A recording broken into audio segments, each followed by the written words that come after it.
Hey there, welcome to our very first Josh and Kat Go Global podcast. This is our way of kind of sharing our thoughts in audio form, no distractions. You just kind of can listen to what we're discussing and hopefully comment below the video on YouTube. Reach out to us on if we do decide to have it on a different streaming platform. Reach out to us. Let us know what you're thinking. If there's something that you want us to talk about. But what we're going to talk about today is. Do you want to introduce what we're doing? I think we're talking about expats. Mm-hmm. I guess in Cambodia, since that's where we are. There are, and I've spoken, it's interesting, I've had conversations with other expats about expats since I've been here, and there is some agreement that there are some different types of expats.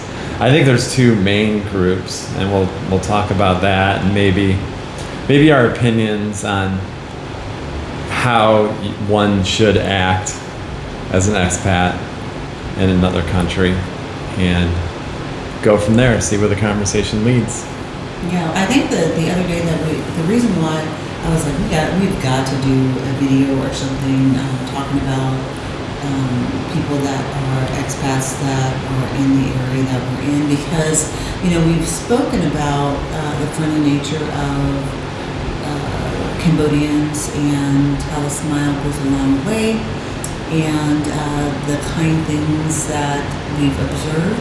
And we're finding that expats here kind of bring, I don't know if it's where they bring their baggage with them.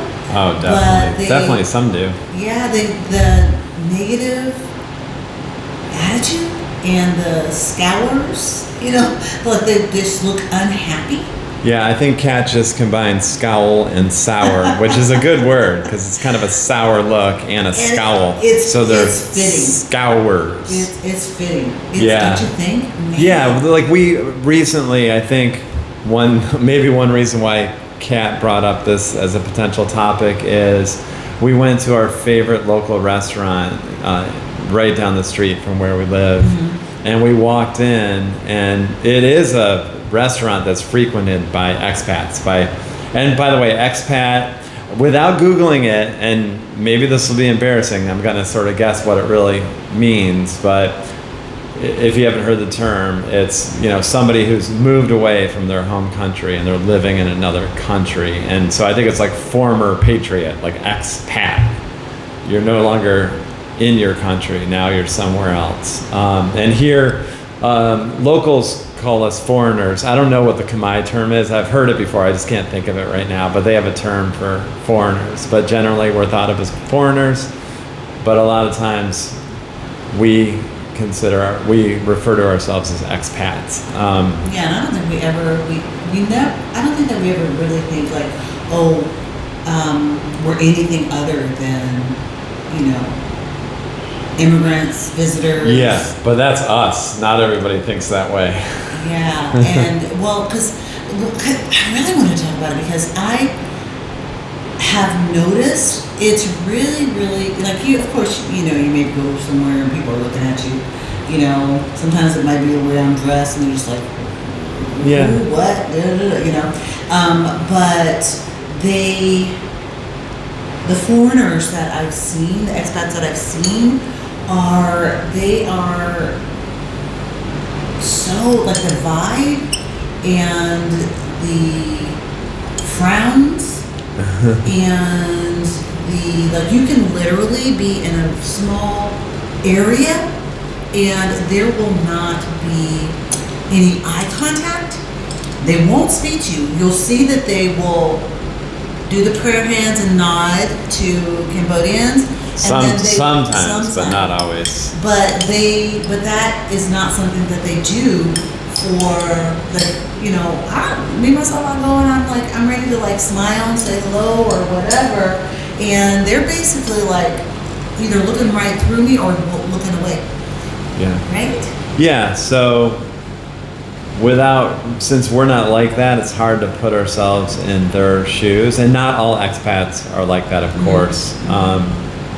But A lot already. yeah. So if you have any thoughts, of course, if there's a way for you to comment, you could share with us. But that is something that we noticed. But one thing that I spoke to a fellow expat before Kat came out was my observation in Cambodia in particular is that there are really two major groups of expats.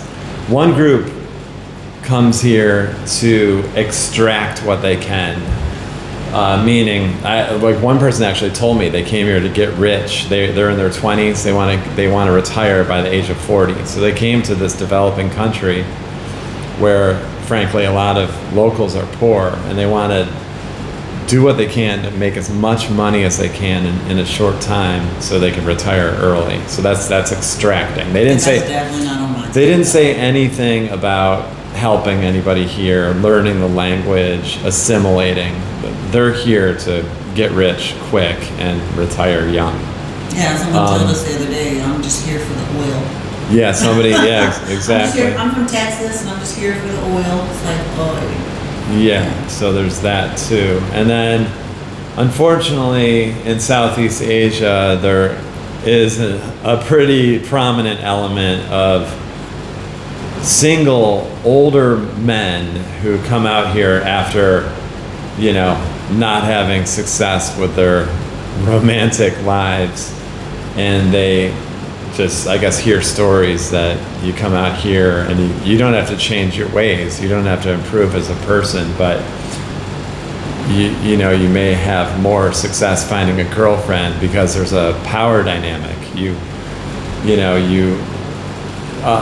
Expats can make more money here than locals in certain fields, or they may even have a pension already or Social Security or something like that, where even if they have like a $1,600 monthly Social Security payment, that's 5 times what the average salary is. I'm just kind of a little bit like estimating. I'm not looking at numbers, but it is something like that, like 5 times what the average Khmer person makes. So even with a Social Security payment, you're considered very wealthy. So there are going to be some local women who are attracted to that because they haven't had financial security, and so I understand that. But that's another way of extracting, in my opinion. Instead of trying to tackle the issues that you have, you change your location so you can still be sort of an unsuccessful partner, but because of the power dynamic in your new country, you might be able to find a girlfriend and even a wife, at least for a while. But I do know at least one expat who went through all that, had 3 kids with a local woman, and still got divorced. So I think I'm guessing that's somewhat typical, because if you're not improving yourself, it doesn't matter what nationality your partner is, there's most likely going to be major problems at some point. Yeah. Okay. Well, because you're talking about the extraction, maybe you can talk about maybe the opposite of that. But I just want to interject something, because one of the things that when we were discussing it the other day, we're talking about the fact that they literally come to a different country and they behave the same way as they would in their home country. And I'm talking for us, our main thing, if they're Americans and we're just like, they're just behaving badly in another country, what is the point? They could have easily stayed in the U.S., or they could easily stay in their apartment or whatever, but it's just bringing the native baggage with them out into the community, and it's just, for me, it's just like, I'm baffled, because I'm like, what is the point? What is the point, really? What is the point? There's not really one. There's not really one. Yeah, and it's, again, if you have any theories, you, the listener, let us know, because we don't do that, so it's hard to get in their heads and understand why they're doing that. Now, on the flip side, the other group that I noticed is really the opposite, where they they come to a country like Cambodia that's had a difficult recent history. Cambodia has this amazing ancient history. You know, it's especially compared to a country like the U.S. Cambodia, the Khmer culture has been around for thousands of years. Very, very interesting, beautiful history. But last century was a very difficult one for the country, and it's still kind of coming out of that. There was a genocide here that was devastating to the country. So again, there's still survivors of that event, and the country is still in recovery. And so, but some people come out here to try to help. So that was kind of predictable. Some come here to take, and some come here to give. And my expectation was that expats who come here to teach were probably going to be coming here to give and help. And to me, that goes hand in hand. There's a need for, especially English teachers. You would definitely. So you would think so, and that was my intention. You know, Kat and I have been together for decades. I was not here to meet a local woman. I was not here to get rich or any of that stuff, purely. And I'm not even trying, like, I just think I'm kind of like I don't think I'm anything special. I truly don't. But to me, that's just kind of rational. You're coming here, like I mean, the benefit for me was I wanted to be in a new place. Like I wanted to like hear a different language spoken and see and smell different foods and all that stuff. I didn't want to be in just another place like the one I grew up in. So that would be a benefit for me. But my thought was, while I'm changing the scenery, if I could bring my skill set and contribute something, that would be wonderful. So I thought that would be the case with a lot of people who come here to teach, and it is the case with some. So there is a group of people who come here to help, definitely, to start a charity. And of course, not everybody who starts a charity has pure intentions either, but that's a different conversation maybe. But there definitely is a significant group that comes here purely to help. But yeah, that should be said, because there are, and we have had some positive interactions with some expats from different countries. They're not necessarily from the U.S. And we did, like, there's a craft store down the street, and there was a woman that was picking up some pieces. We just started talking to her, and she had her bag. She had her little, like, special, like, tuk-tuk because some people buy a tuk-tuk here. I think a little electric yeah, not vehicle. Sure. Yeah, there are electric tuk-tuks. Well, I think hers was electric. Yeah, and so you guys, if you guys are wondering, because that's another video with the gas prices, and they're having, like, issues with, like, drivers wanting to be paid more and things like that, but because they're paying more for gas. But yeah, there are electric ones. But we had a nice conversation with her, and she seemed like she was from, I want to say she's from England, but I don't remember for sure. Yeah, I'm not sure, but definitely a Westerner. Yeah. Like a Western woman with her Western kids. Yep. So that was a positive one. We have had other positive ones, but we were just, it just struck us that, maybe we should just talk about what we are observing.